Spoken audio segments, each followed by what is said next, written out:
Skot, welcome to Mara Foundation TV. I'm so excited to have you here. Thanks for having me. This is a topic that you kind of brought up to me that's become more and more important to me personally over time, which is open source mining and the open source mining revolution that you guys are really starting. And I think very few people have had as large an impact on this movement than you. You are the inventor of the BitAxe, which is the BitAxe the first fully open source miner ever?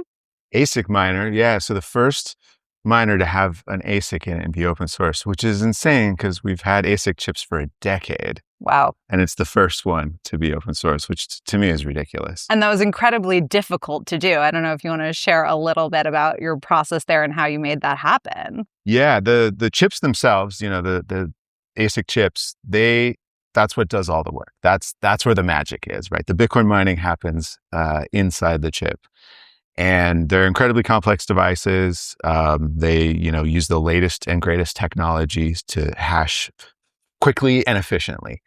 But the problem is that the chips themselves are totally undocumented, right? So it's you just got this little black box. It's actually black, but it's not clear how to use it, how to send it work, how to get results back, like how to actually use it for mining. The manufacturers of those chips only sell them in those, the big miners that they make in those machines. And so it's kind of, your only official options are you buy one of those or you don't mine. And so I have a background in electronics and I was like, I want to do this. It's just a very manual process of reverse engineering how it works. So I spent well over a year just kind of banging on it, quite literally, trying it, measuring it with my, oscilloscope and trying to figure out how do you power it? How do you turn it on? How do you send work to it? How do you get the responses back? Learning a lot about mining for myself in the process, how it works. But it took a long time because it's very obfuscated. It's not clear how these things work. You had originally told me, because we did an interview, I guess this was maybe 7 or 8 months ago for Bitcoin Rails. And I think you had mentioned to me then that this was just sort of like a hobbyist project for you. You were just kind of curious to see if you could figure it out. At that point, did you feel connected to why closed source mining might be a problem and, why there were maybe risks involved with kind of the mining industry being so closed source? How did that realization come to you? Yes, I was aware of it initially. When I first decided that I wanted to do this, that I wanted to make my own miner with an ASIC, the first thing you do is you Google it, and I'm looking for examples of other people that have done it and showing it. I've been involved in electronics projects for a long time, and that's very common. People, even manufacturers, document how to do this. There's open source projects in a lot of different electronics fields. And, it was one of these, I type it into Google and get 0 results, or a forum posting where people are asking about how it works with 0 replies, that kind of thing. I was like, what? This is weird. You were like, why isn't this open source? Why isn't this open source? No one was even talking about it at that point. It wasn't even really a thing. People were making the miners and they're talking about those, but as finished products, not how they work. And, I was familiar with Bitcoin and then how Bitcoin itself is an open source project. And it's an open network. It's very defined how it works. Bitcoin Core, node implementations, wallets, those things are all open source. It's just sort of, they don't even second guess it. Of course we'll publish this open source. And so I wouldn't say that I initially decided to start the open source mining revolution right then, but I was like, this is ridiculous. Why isn't it? And so I thought that was weird, and then decided to do it anyways, and it took a very long time. But through that process, and then it was really interesting. As soon as I started, because I was like, this is just a hobby thing. This wasn't a company. It was just I want to do this. So I would post online about what I found out or what wasn't working or what my questions were. I would post about that online. And it was really cool. People just started messaging me and they're like, I've been wanting to do this. I've been poking at it myself. Here's what I found out. And we started this informal group of people who were just talking about this, which later became called the Open Source Miners United chat room, which now has I don't know, like 18,000 people in it. But at the time, there was just a handful of us and we're like, trading like tips and tricks. And it was really, really exciting. But I think through that process, I was like, man, like this is how Bitcoin development should work. Like clearly people are interested in doing this. They want to know how to do it. Like, let's work together. Let's publish this. That's how a lot of Bitcoin development does work. Yes. Like why isn't it the case in mining is sort of this other question. Yeah. But the 256 Foundation I think has, kind of much broader goals in terms of what they're doing in developing open source mining technology. Could you share a little bit about what 256 is up to and kind of what they're creating in the open source mining tool set?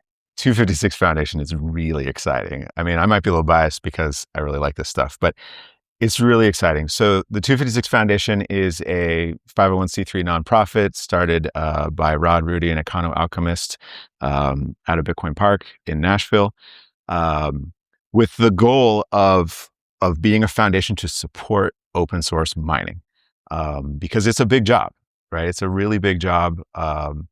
While the community around this is really strong, we also need to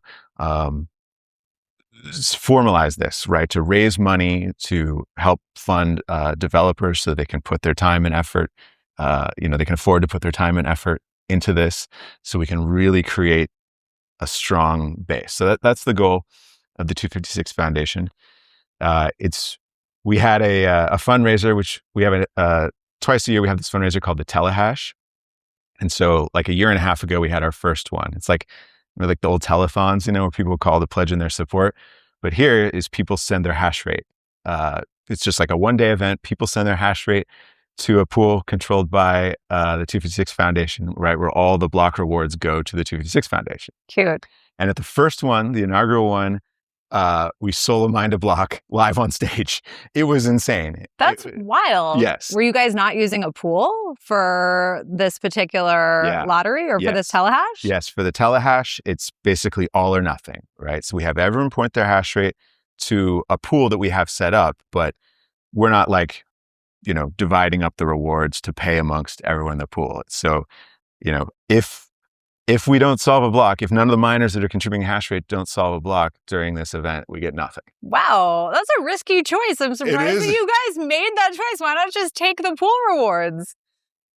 We went back and forth. You went back and forth. We went back and forth on this, like even up to like the morning of the event. And at the end, right before the event, it was like YOLO, like we've just got to do this. And the event is all day. We were going, we're on stage and we're interviewing people and just talking about what we would do if we only had any funding and like all these project ideas we had. And we were going for like 8 hours. Wow. And there's a video of it on the internet. It's amazing. But Econo Alchemist, he's got his laptop on stage and I'm just like droning on about something. And you see him and all of a sudden he's like getting closer to his laptop and he just goes, "Oh my gosh, you guys, we solved a block." And then it was just like, it was amazing. I think I did see this video clip on Twitter. But so how many telehashes have you done in total? So we've done 3 now. We have another one actually coming up in Austin in May. And you won a block once out of 3 times. Yes. Okay. Yes. But you're still probably up on what you would be making if you were pool hashing that whole definitely. time. It still was worth it. Yeah, we've managed through contributions of big and small miners to get on the order of about an exahash pointed to us.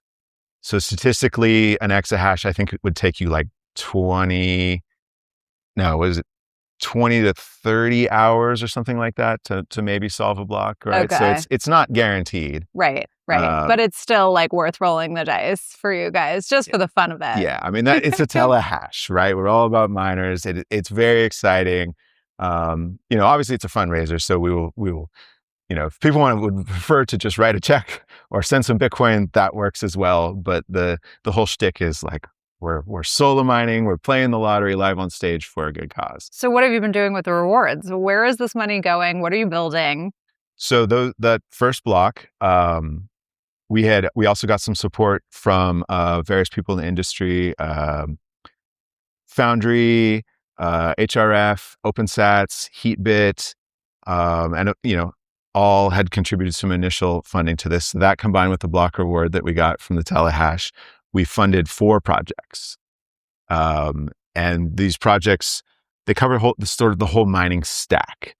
The projects are LibreBoard. So this is a hardware project. It's a control board for a miner.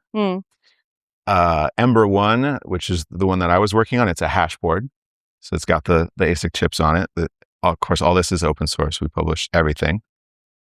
And then 2 software projects. One is Mujina. That's the firmware. This is a really exciting one. We should definitely talk about this. And then the 4th one is called Hydropool. And so it's an open source pool software. Oh, cool. Yeah. So it's the whole stack. And we took applications for people to work on these projects. We found 3 other people besides myself to work on them. And we got like the A team. It's so cool. We got absolutely fantastic people and worked on it for a year and crushed it. Like they all work.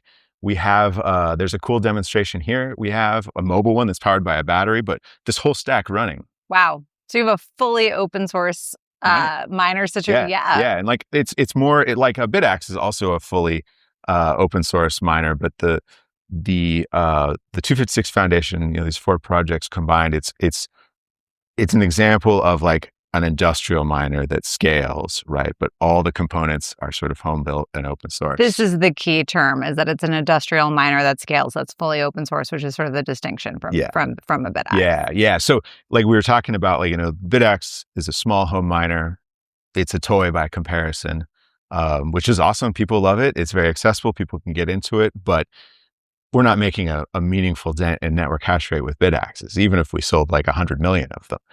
So the 256 Foundation's goals here are to get open source into more of that full range of Bitcoin miners. So these are designs that people could take and they can make hot water heaters. Like they could make space heaters. I know you talked to Tyler about the amazing potential of hash rate heating. Oh, I spoke to Fred about the potential of hash rate heating today. We'll have to link to that. You can see what he said. Yeah. Okay. All right. Let's go. I mean, like you talked to Tyler about this, but the hash rate heating has enormous potential and we've known about it forever. Like there's posts from Satoshi where he talks about how the heat from miners could be reused. So we've known about it since the very beginning, but no one has really taken advantage of that and made products that people can do. And I think that's because of the centralization of Bitcoin miners, right? If the couple big manufacturers out there don't want to make a hot water heater, then it's just not going to happen. And so that's the idea with 256 Foundation is we can create these open source building blocks that people can take and they can make a hot water heater that you can take to market, you can scale. And that is fundamental decentralization. That was kind of going to be my final question for you, is like, how does the mining industry look different in an open source world, right? Like what becomes possible, what's unlocked in terms of how, the technology is built on top of miners? Like, what does that look like? What's like the end game here if we have fully open source everything and the building landscape is basically open to anyone? It's exponential progress. It is the acceleration of the growth of development in Bitcoin mining is going to go absolutely vertical. It's going to go insane. I mean, we have Schnitzel made one of the 256 grantees. He made this battery powered miner that he's carrying around here. But the crazy thing is because it's all open source, he just vibe coded all of these features and he did it in 2 days. Wow. So, and I think, it's gimmicky, right? It's not going to be of any use to industrial miners. But my point there is that industrial miners, large miners are suffering under the current regime also, where they can't get the features that they want. They can't try out new things. I'm sure interacting with these miners day in and day out, there's tons of things that they would like to try to do differently, to improve on. And now if you have an open source stack, you can just try it. Right. You can just vibe code it. It's really not that hard. You can just try it out, see if it works. And if it does, let's move forward for it. This might be a new revenue stream for you. Yeah. There's just absolutely limitless possibilities here. And then, building on top of that, more people building on top of that. I think it really is exponential progress. And we're going to see the mining landscape like not necessarily like the players in it necessarily, but like the technology and the way that it works get better so much faster that I think where we're at now is going to be a distant memory. I think this is like the key thing that people don't necessarily realize is about to happen is like just think about all of the sort of like inventions and like creativity that's going to occur in mining technology broadly as a result of open source mining tech being available in the first place. Yes. You can just do things. I mean, you can just do things. If you're at a company, you know, and you want to try something out, if you're in a garage, you know, if you're in your dorm room, like you can just try these things. Like this is how the internet was revolutionized, right? We went from proprietary internet to open source tooling, Linux, and it just exploded in the amount of money that people are making doing it. Right. Innovation basically is built on open source. Like, it is. That is the bottom line. Because it's permissionless. Exactly. Nice full circle moment there. Oh my gosh. Well, I'm so excited. Really quickly before I go, because you said we've got to talk about Mujina, which is the firmware that you're working on. Do you think, was that like the number one priority for you guys, was we need open source firmware? Like, do you see that as the most problematic piece of the stack? I do. I think the firmware situation right now is absolutely insane. Bonkers. If I were a, you know, large mining company and I wanted to reserve the right for me to enact control over all these machines, over the Bitcoin network, like the security of the Bitcoin network, I would do it through the firmware. Like closed source. Yeah. Yeah, that is exactly, you know, because the firmware is what talks to the machine and it's what talks to the internet, right? That's how you remotely access machines to make them do your bidding. And if you don't control that firmware, I think that is a huge counterparty risk to your whole operation, no matter what the size. Right. Let's get Mujina all over the place. Let's get that firmware open source ASAP, you guys. Yes. Mujina is so cool. I got it working on an S19. Like I loaded on an S19. I did a project where I added Wi-Fi and a touch screen to my S19. And I did it in like a couple days. Skot, thank you so much for coming. We are like marathoning right now. This is the last interview of the day at Bitcoin Vegas. But I feel like we just powered through that. And that was just like lots of alpha in that. So yeah, thank you so much. Thank you. That was awesome.